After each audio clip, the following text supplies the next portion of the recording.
As you know, Alternative Forum for the past 20 years has been a regular continuing series of town hall type meetings covering a wide variety of topics and featuring a wide variety of speakers.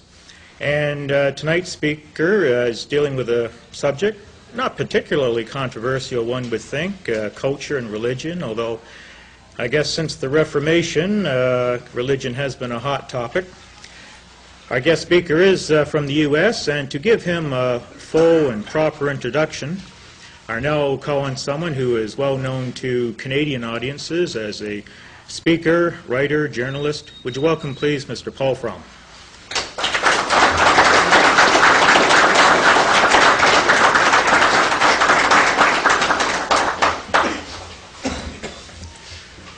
Well, we certainly never lack for excitement, do we? We can see the real terror of ideas, can we not? The fact that the pathetic rabble outside tonight, that people resort to violence and breaking windows and screaming at old folks and so on, would think that tonight's speaker is some way that they would want to come out and disrupt and interrupt. But I think it does really say something about the power of ideas.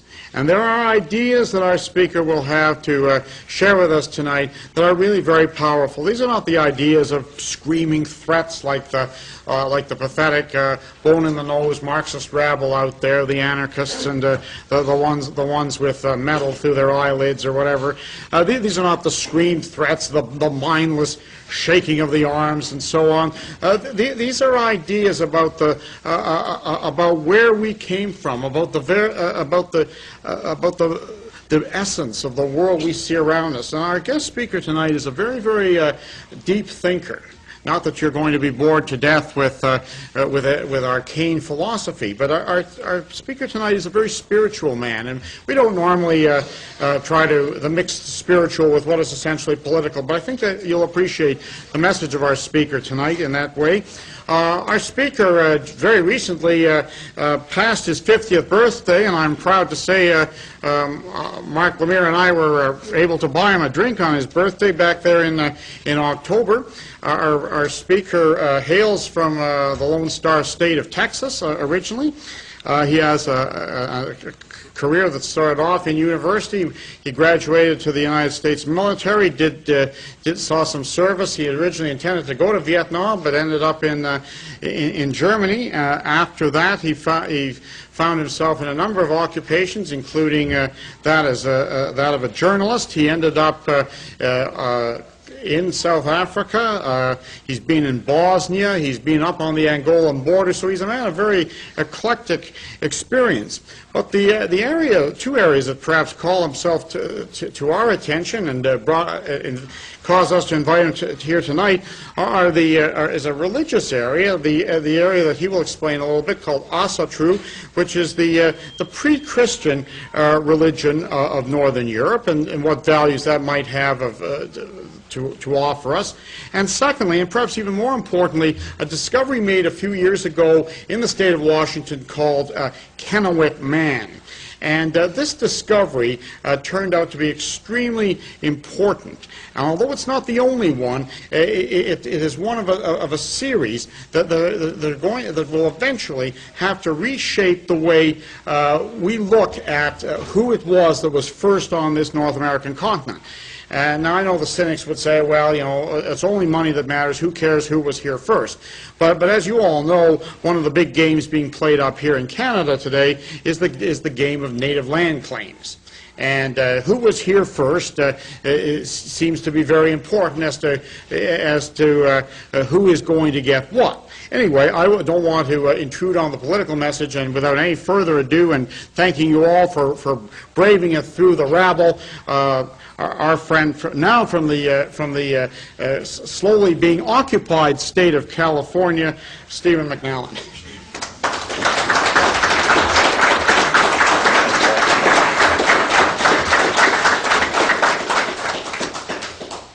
Thank you, Paul, and thank all of you for running the gauntlet to be here tonight. I never realized that archaeology was such a hotly debated subject in this country. But really, of course, archaeology, like just about everything else that we run across in our lives, has impacts and ripples and repercussions that kind of spread beyond the normal boundaries of a narrow discipline or a narrow subject. And in fact, really our lives are a lot like that. And having just passed the 50 mark and sort of being determined not to be on the downhill slope, I've been thinking a lot about life and, quote, what it means, unquote. And it's dawned on me that none of us really know just what impact our lives will have had. We know that we get up every morning and we go to bed every night, and in between, presumably, we do something that we hope matters. But the days go by, and the weeks go by, and the months, and the years, and the decades, and before you know it, you're as old as Paul and I. And you're still wondering, have I done anything that's going to matter? When I am dust, what will be left behind? What mark will I have made?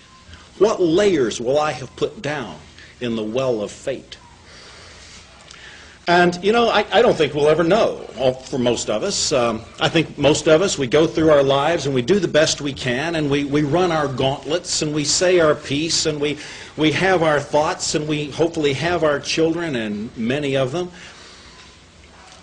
And we succeed in some places and we fail in some places, but in that great gulf in between, we don't really know what impact we will have had on the future. So in a way, the message that I've got, or a part of the message that I've got tonight, is one of hope, because I want to tell you about a man whose life did matter. It mattered a lot and continues to matter.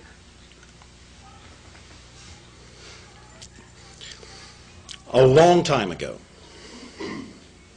in what someday was to be the state of Washington, in the somewhat disunited states of balkanizing America,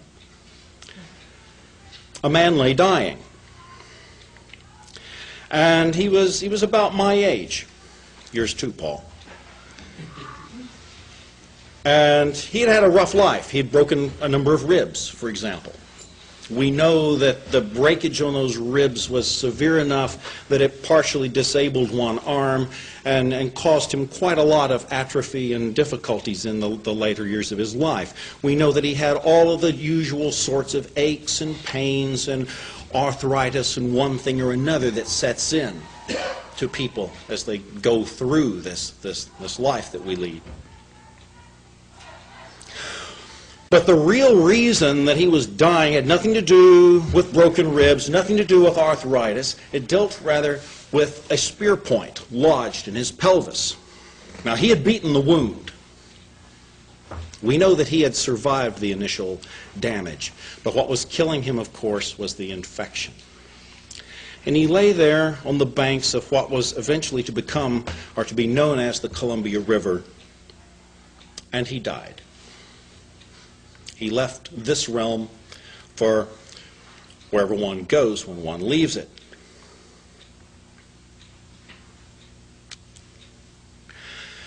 "9,300 years later, I got a phone call. And the phone call was from a friend down in the San Francisco Bay Area, one of the people who kind of stays in touch with. And he says, Steve, the most astounding thing has just happened. They've found a skeleton up in Washington. It's ancient, and it's a white guy. And I say, come on, you got to be kidding. Don't tell me about Atlantis or Lemuria or, are we talking fringe archaeology? What is this? I was a little skeptical. But as the days went by, the story started coming together. And it wasn't just from people who follow fringe archaeology. It was from people who are really serious about science. People that understand that science is essentially a conservative, a cautious endeavor, a discipline. And the facts began to come in. And the story was something like this. Some while back, about 2.5 years before the time that we're in right now, a couple of college students were trying to sneak into the hydroplane races on the Columbia River.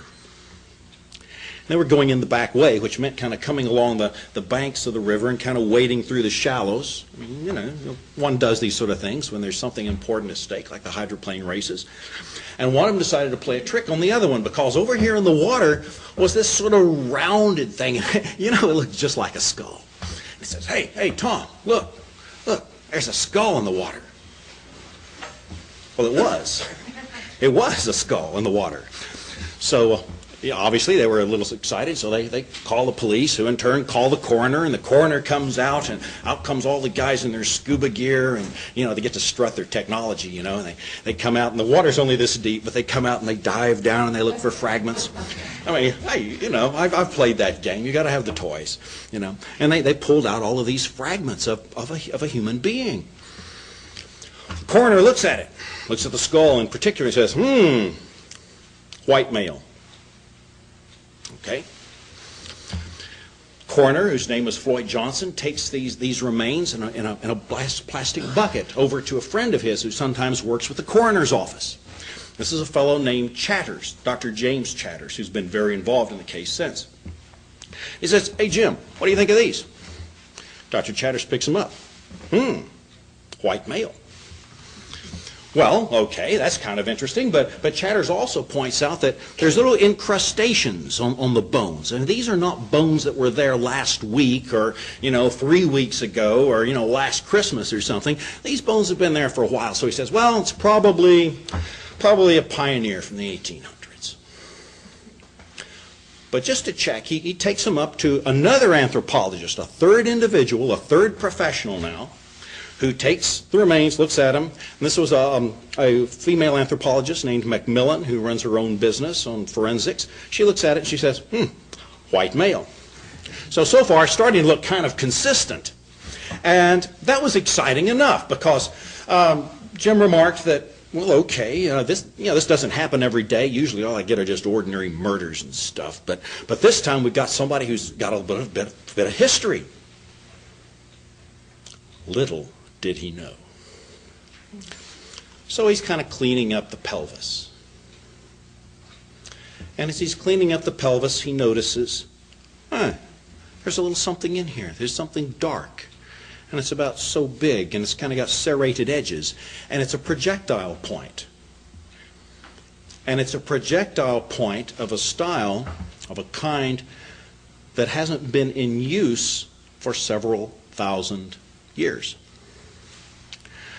Well, either there's some really retro Indians out there, or this is not, I say again, not a pioneer from the 1800s.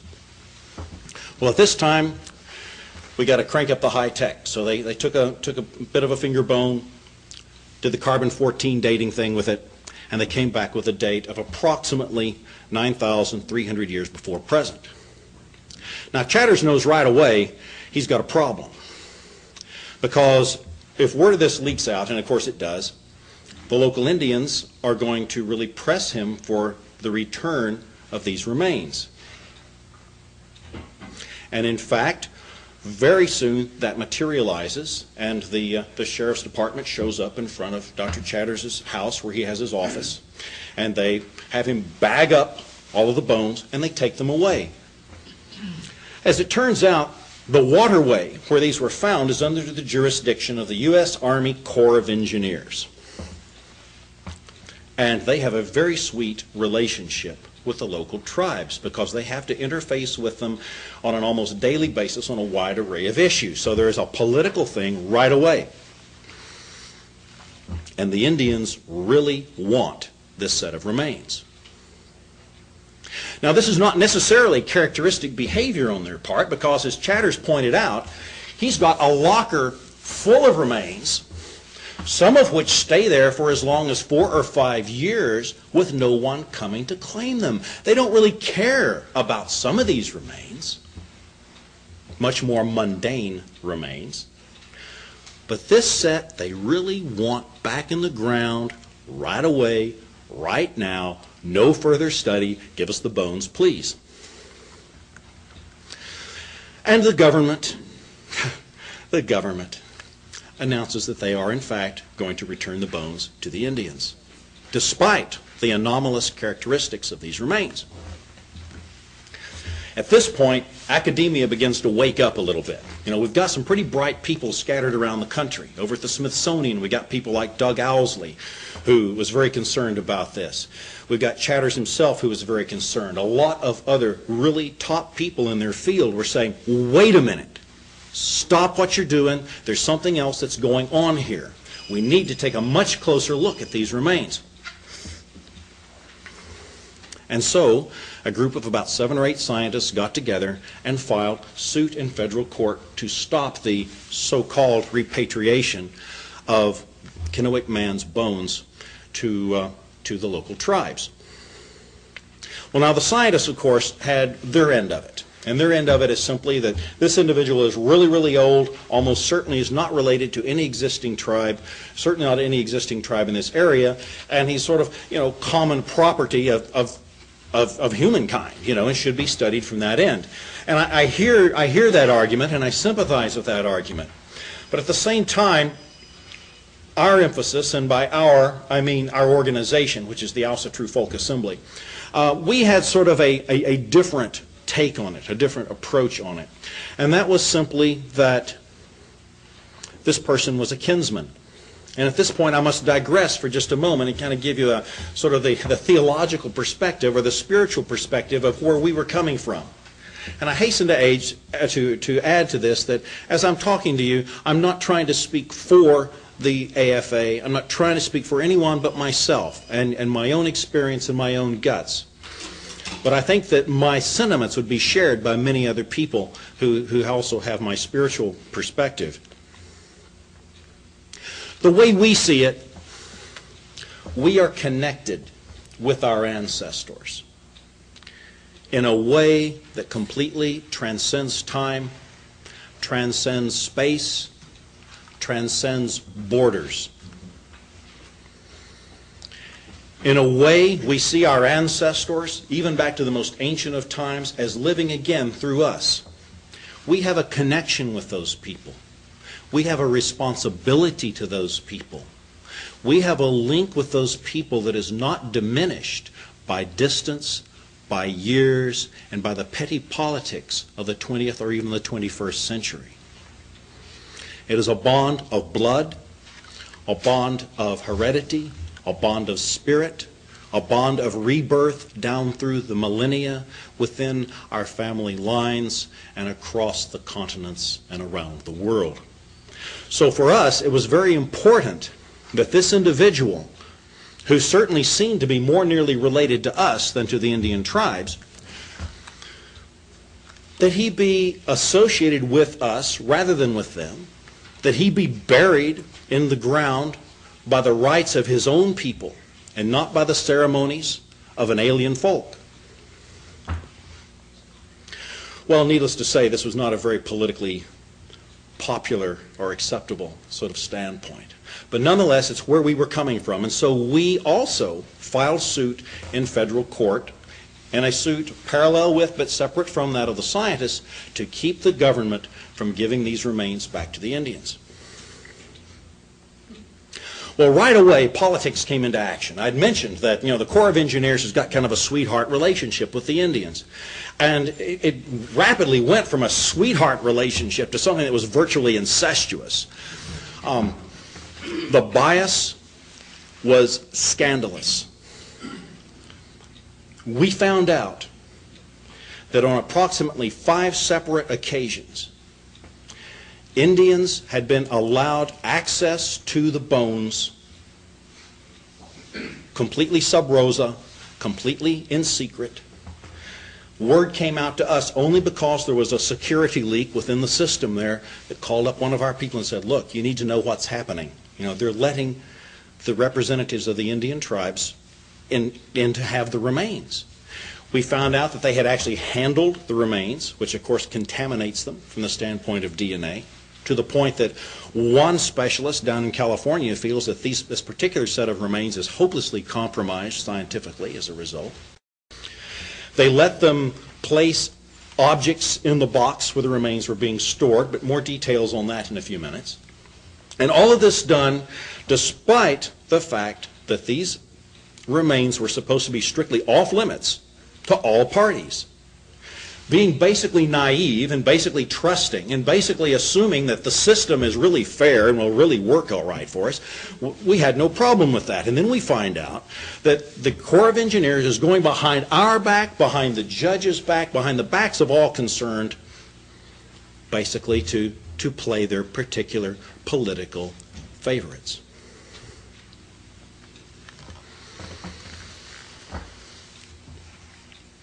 This policy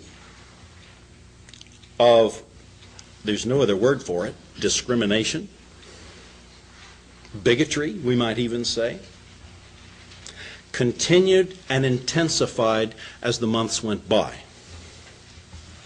On one occasion, a fragment of Kennewick Man was accidentally given to the Indians.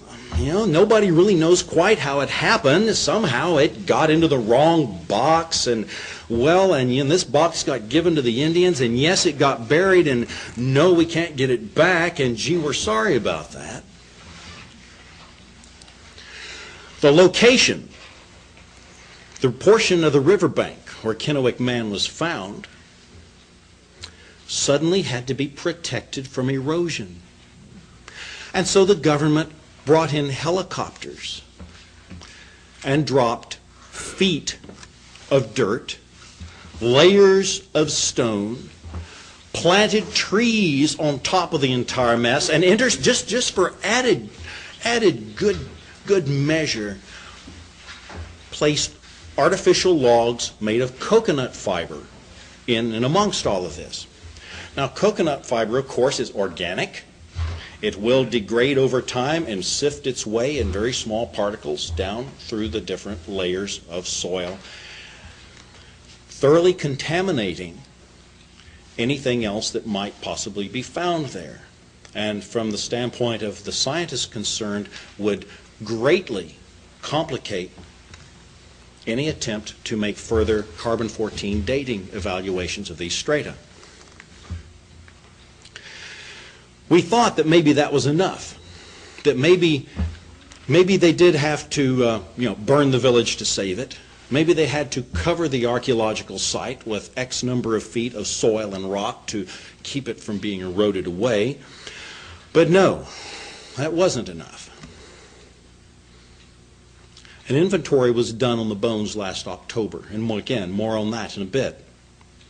And they found that some pieces were missing, in addition to the piece that was accidentally given to the Indians. What was missing were portions of both femurs. This is significant because next to the skull, the femurs are the most important part for determining what they would politely call affiliation, i.e., to whom this individual is most closely related, because, of course, it determines things like height, which is now something that will have to be based on Dr. Chatter's original notes. So there was one abuse after another after another. Who took the bone fragments? We don't know. I strongly suspect it was not Dr. Chatter's. I know it certainly wasn't us. The most that we could get from the system at the time that the Army Corps of Engineers was in charge of the remains was permission to go in and do our own ritual over the remains. And a small concession as that was, it was still a day that I shall never forget. We showed up in the morning in question, and of course there were all the usual news people, and there was all of the usual Indian representatives and this, that, and another. We were ushered into a small room, probably a third or a fourth of the size of this one. Actually just a small conference room with a long wooden table. And along the table were the chairs. And down at the end of the table, there was a box. Plain wooden box, about yay by yay, so high. I took the top off of it, and inside are little baggies. And some of the baggies are sealed, and some of the baggies are not sealed. And they said to us, all right, you can do your ritual now, but don't put anything into the box and don't take anything out of the box. Well, that wasn't a problem to us because we really didn't need to do that. But I noticed as I looked into the box, someone had rather beaten us to that, because interlaced amongst all the baggies of bones were portions of cedar branches, little fronds of cedar about so long. We found out that not only had the tribes been allowed access to the remains, but in fact they had been allowed to put things inside the box. When this came out and was revealed to the scientists, they were most agitated because the things that were placed in there affect things like moisture content, chemical content, various rosins, things that are in the various cedar fronds and so forth.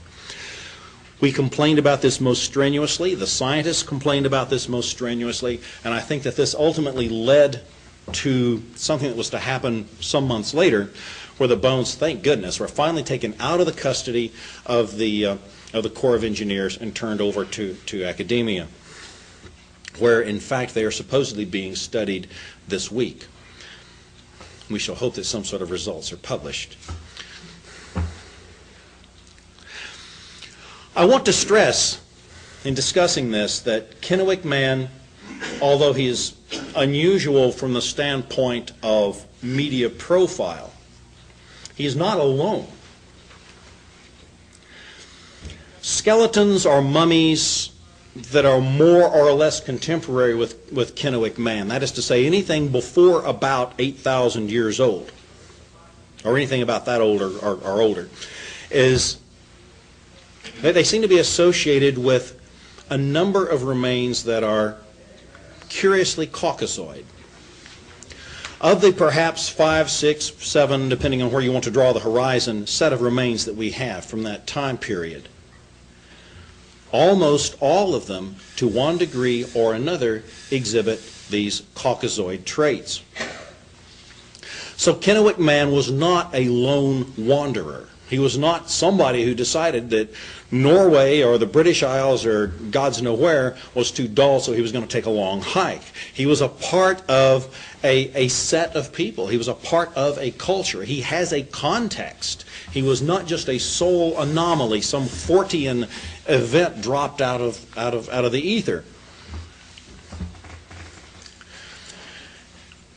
In fact, scientists have noted that as this very old group, as this very old population was displaced, so did the material artifacts associated with these people change. So apparently what we have is an actual change of population and not merely people deciding to start using a new kind of flint work or something of that sort. There was an actual displacement of population that took place back, many thousands of years ago.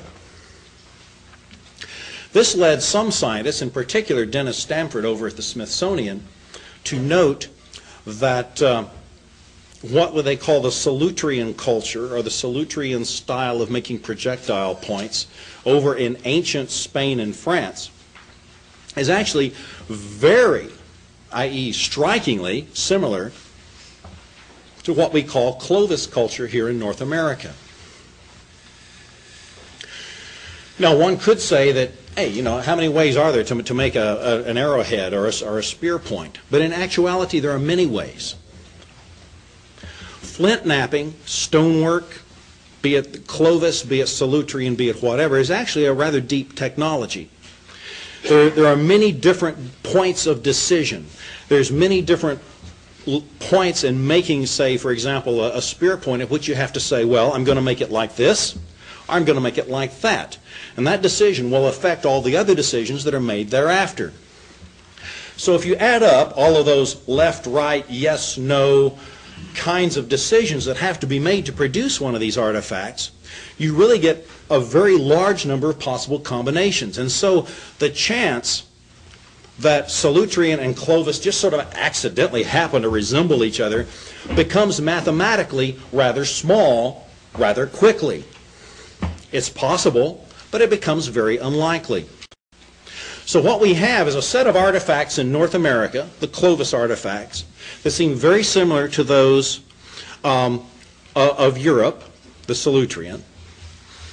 We note that Clovis points seem to have spread from east to west across North America, which might be an argument in favor of a European origin. We note that there is very little, if anything, coming across from East Asia down across the Bering Strait and down, which seems to resemble Clovis. So we don't really have a track. There's really no artifact chain to indicate anything coming across from that direction, but we do have it coming from the other direction across Europe. One might be tempted to draw at least tentative conclusions from that. So what we've got is a most remarkable material culture that may in fact be a common culture between Europe and ancient America.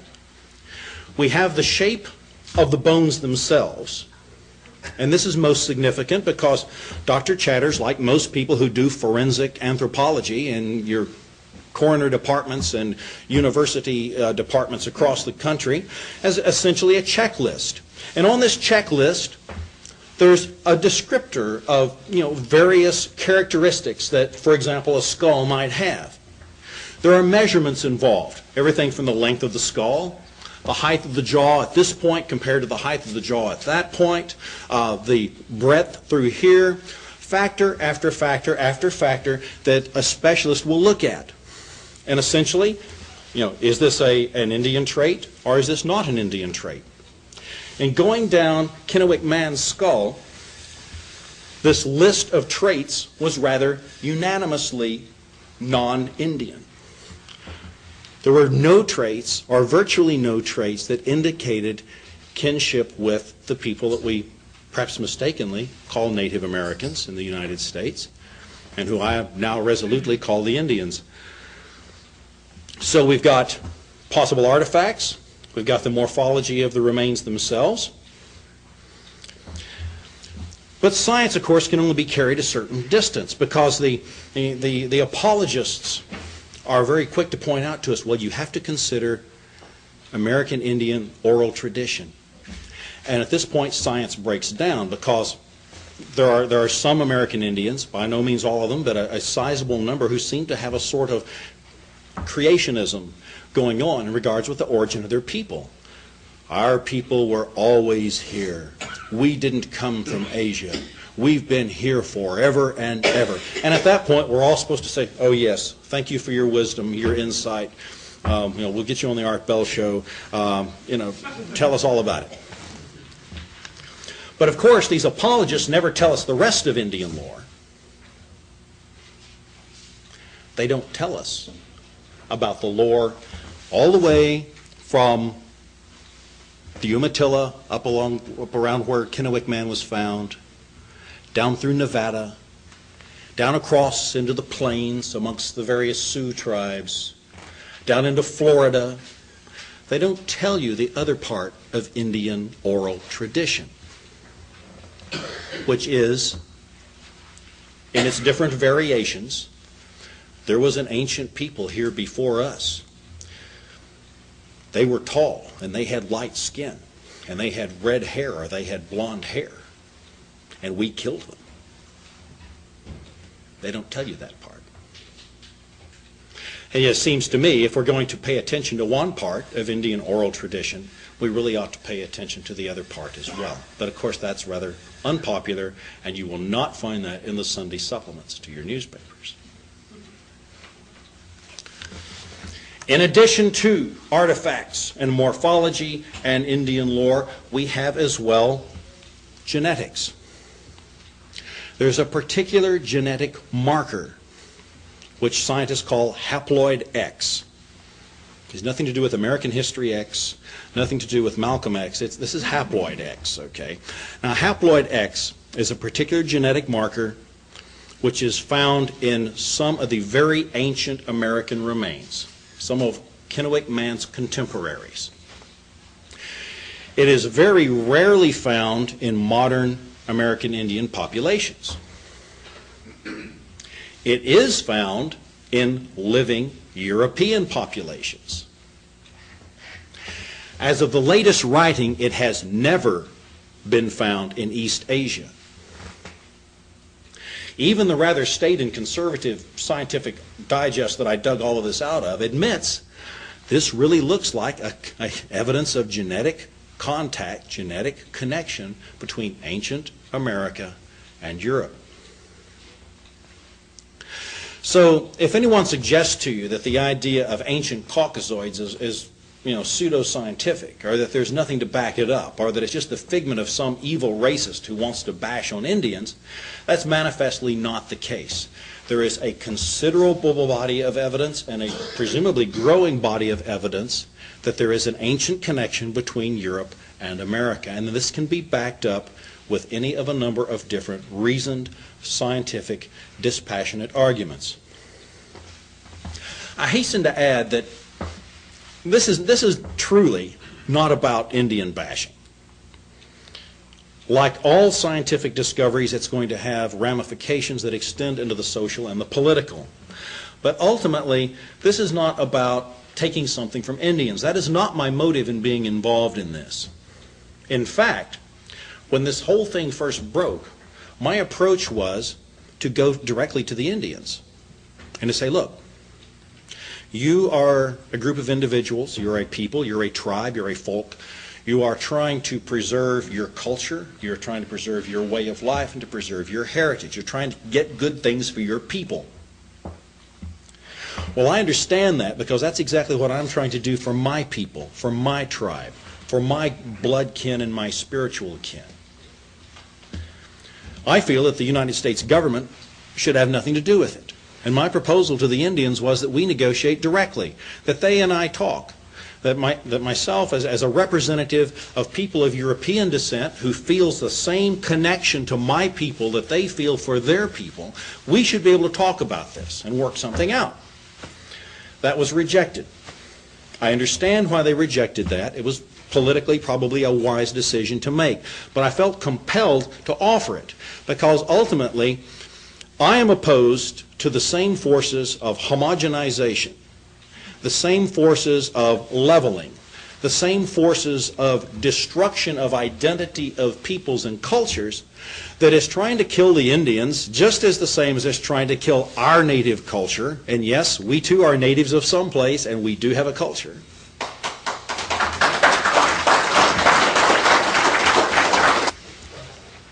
Now, the kind of world I want to see is a world where the Indians are free to be Indians, where I am free to be a person of European descent and to take pride in that and to honor my ancestors.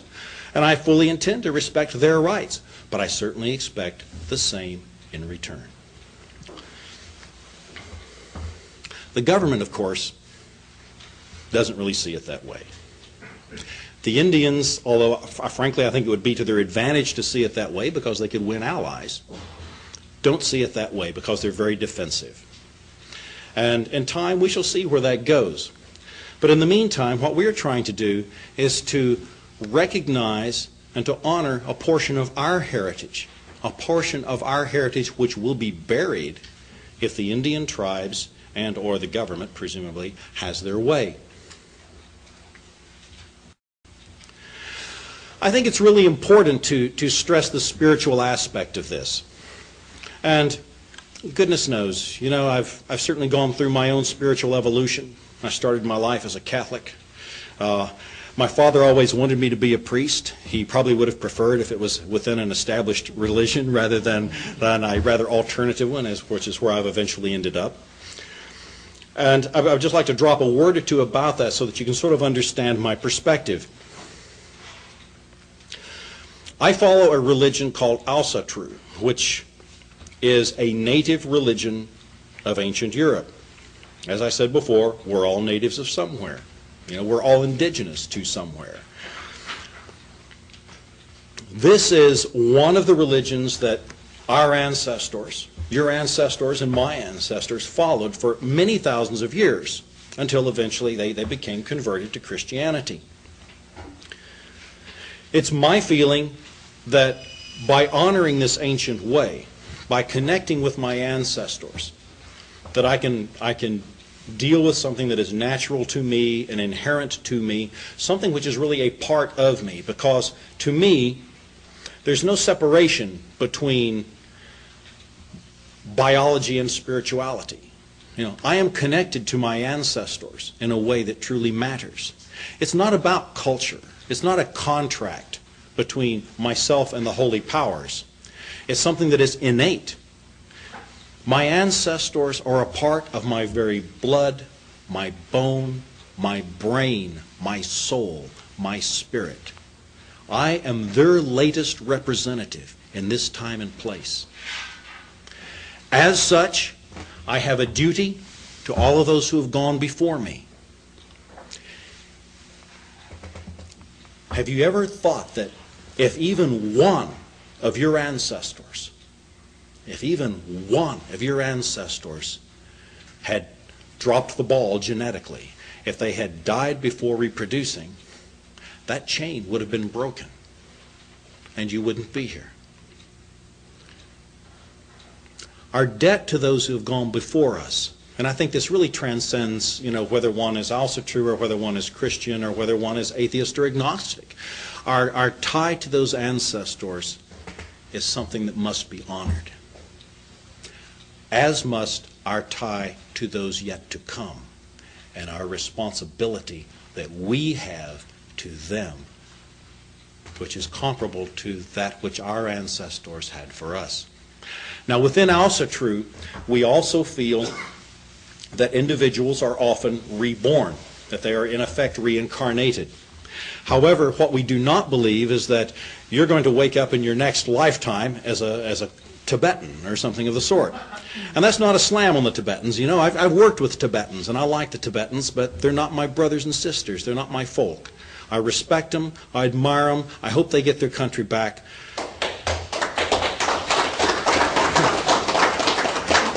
But they're going to have to quit being so darn compassionate if they're going to do it. We feel that one is reborn essentially into one's line. And so that in a sense we are our own ancestors. We're here again, carrying out our struggles, because we do believe that life is a struggle here in this plane.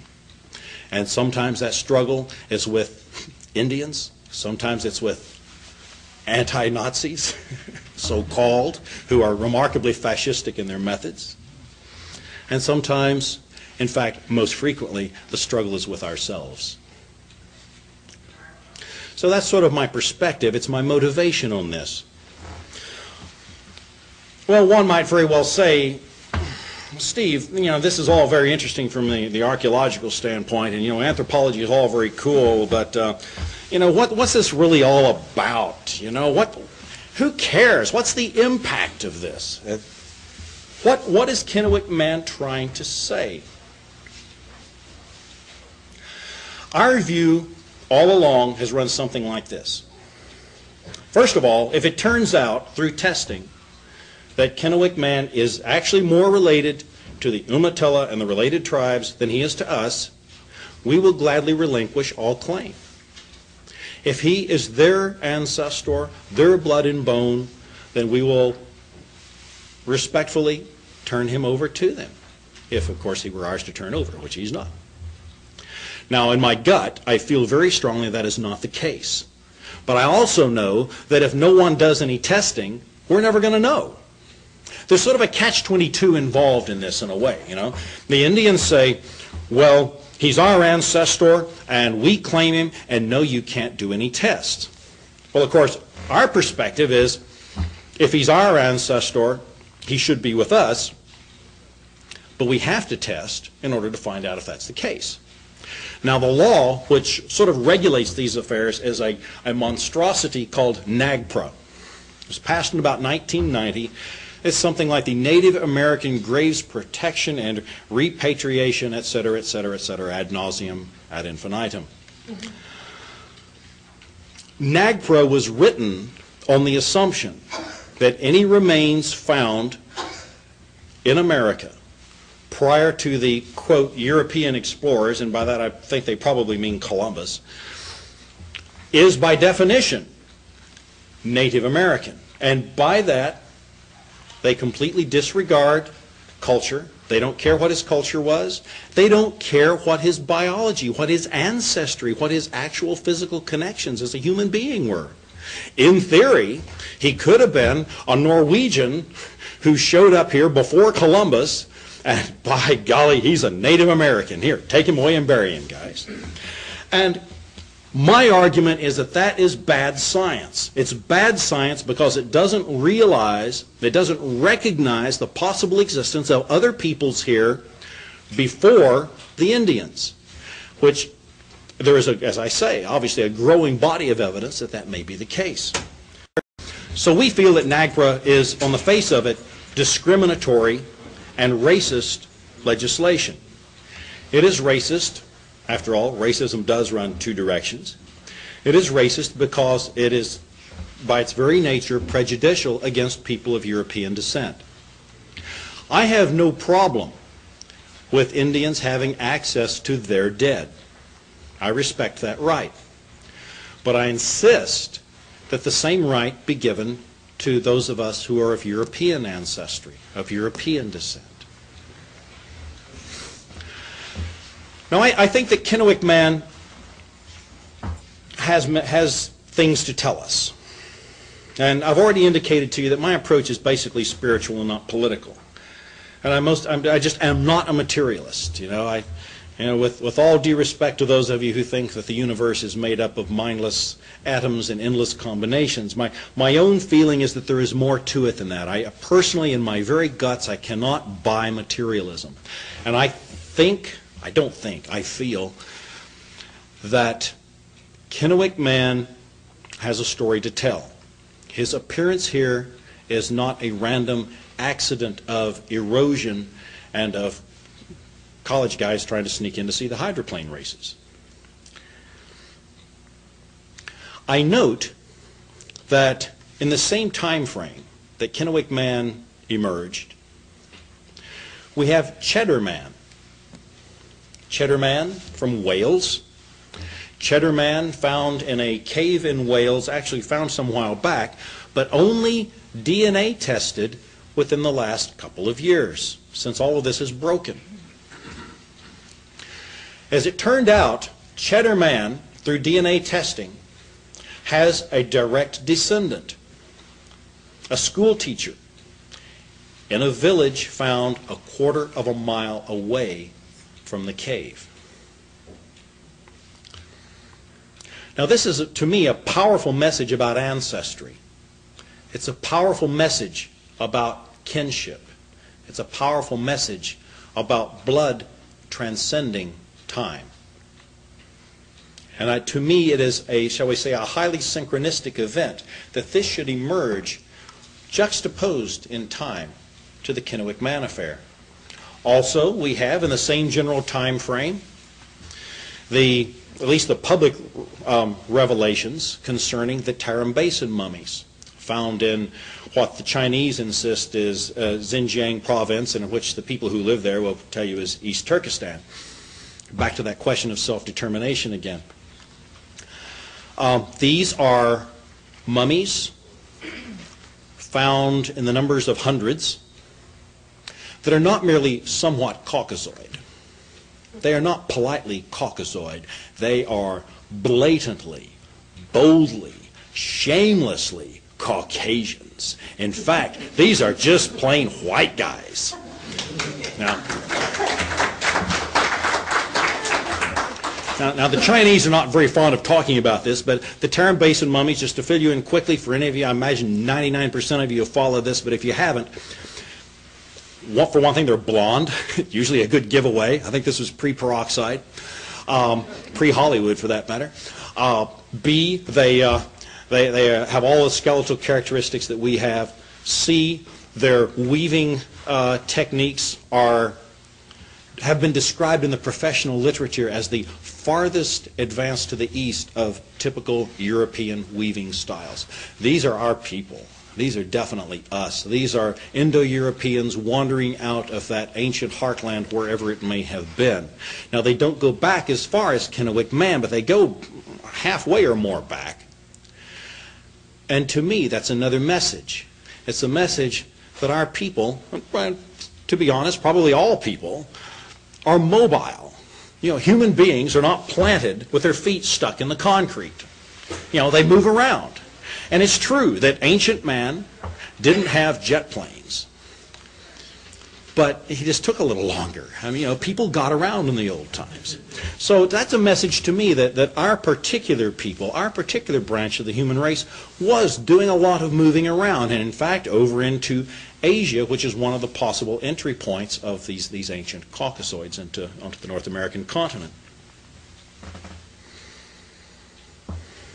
There is, in fact, a couple of possible options of how this individual got here.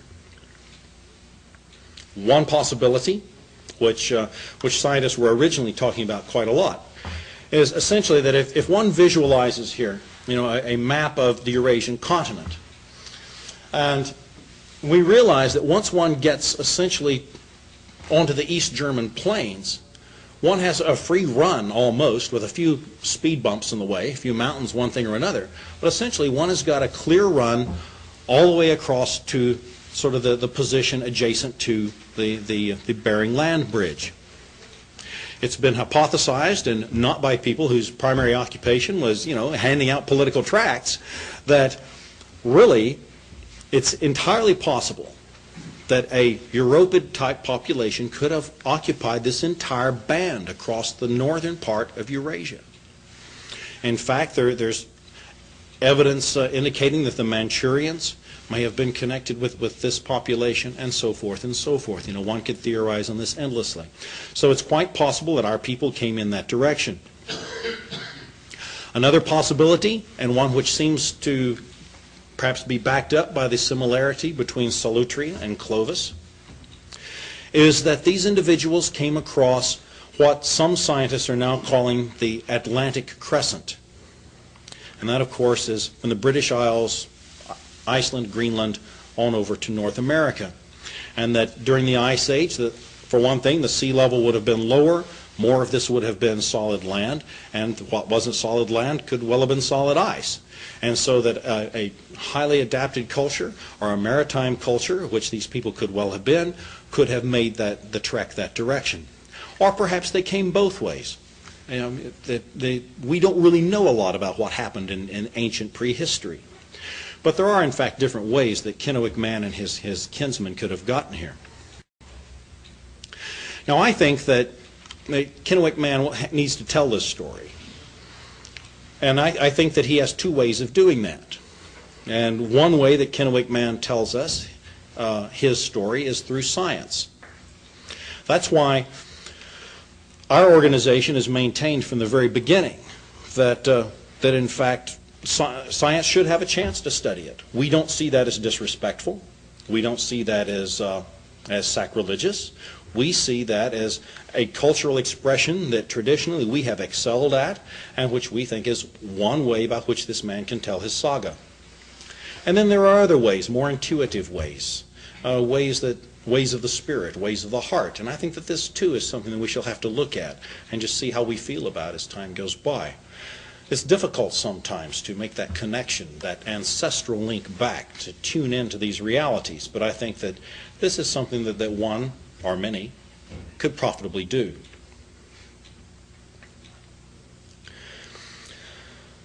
I think Kennewick man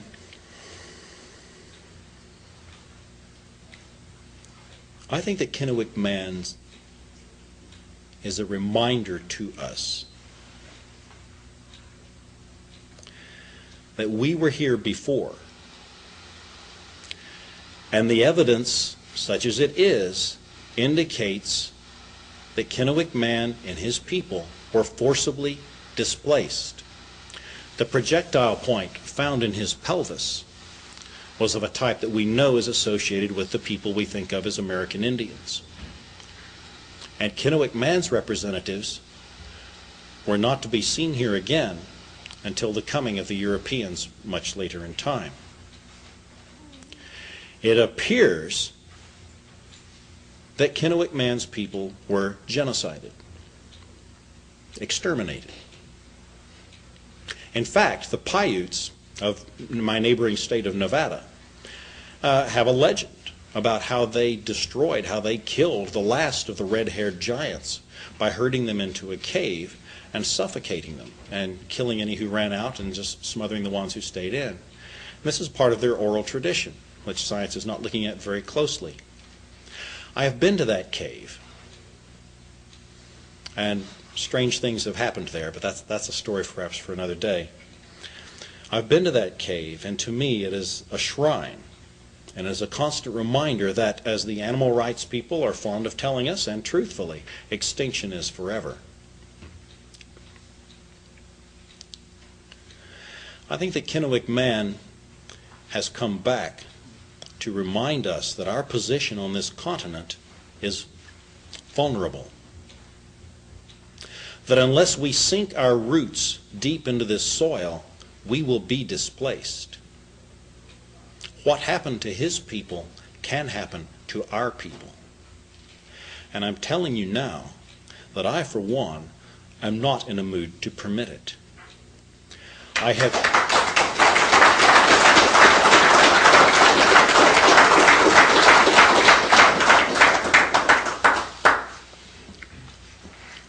misplaced guilt is too heavy a rucksack to carry about. I know in my heart that I have never knowingly mistreated anyone because of their race, their religion, their background, or their culture.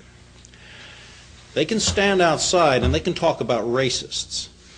I know in my heart what I am. And I know that I don't meet their criteria. Well, maybe I meet their criterion, but gods know what that is. A white guy, he must be a racist. But I know that once one turns their back on that word, once one ceases to be intimidated, they lose their power. And at that point, we simply go about our business of being honorable but insistent people who demand the same things for our people that all other groups demand and get. And that is a right to existence, a right to self-determination, a right to recognition as a people with a place in the sun. And that, my friends, is not negotiable. It's not something to discuss. It's not something to be pondered over. It is not something to be apologized for. It is something that we simply must take.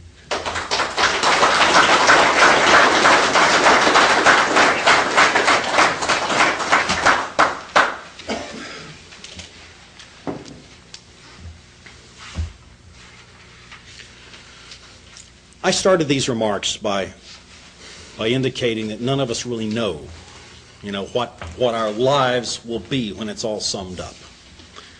We all do our best, and only time will tell what our impact on this world will have been. But I know this. I know that Kennewick man is an individual who made a difference.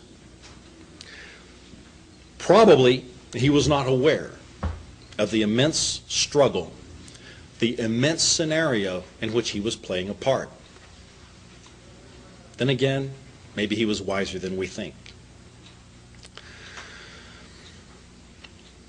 But I do know that he has made a difference, particularly if we let him make a difference, if we don't let him down. This scenario is one that has been played out for thousands of years. In it, one side or the other strives for ascendancy. It is not my point here to say that one group is bad and one group is good, because, one thing about those 50 years that Paul and I have accumulated is you realize that life is just not very simple. But the basics are still there. We have a responsibility to Kennewick man. We have a responsibility to each and every one of those ancestors of ours, that long line stretching in back of us, unseen. And we have an obligation, a duty, to each and every one of our descendants who will be here behind us and who will have to live in the kind of world we leave them. I say that we must leave them a world in which our people have a place of honor, where we are recognized as, in fact, an indigenous people, A world where it is understood that our ancient roots on this continent give us position as good as or better than any, one that is not a settler mentality, that we are not newcomers, that we are not interlopers, that we are not evil conquering Europeans, but that in fact we have ancient roots here that give us a right to say we too are native peoples, we too are first peoples, we too are indigenous to this soil. We have our roots here. We will not surrender. We will not be swept from this place. But we will instead sink those roots, deepen those roots, not be transient, but instead truly inhabit this place.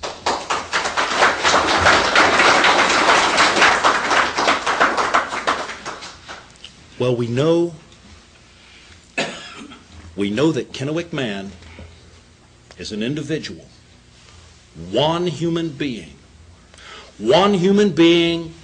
battered in body, wounded in body, who died ultimately because of the depredations of his foe.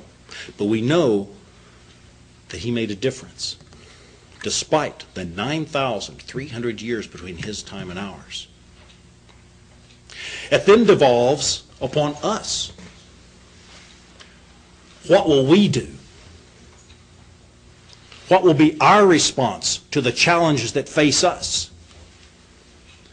Will we walk away from this meeting tonight and say, well, that's all very nice, but hey, my grandkids can work it out? I'm hoping that you won't do that. I'm trusting that you won't do that.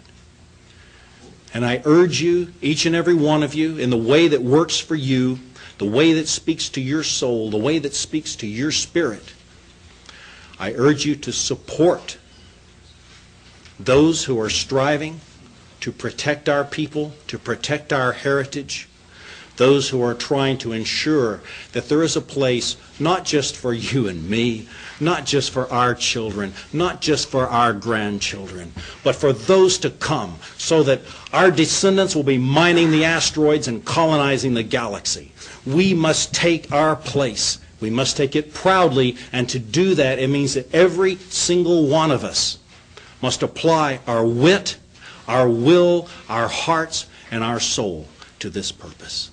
Thank you.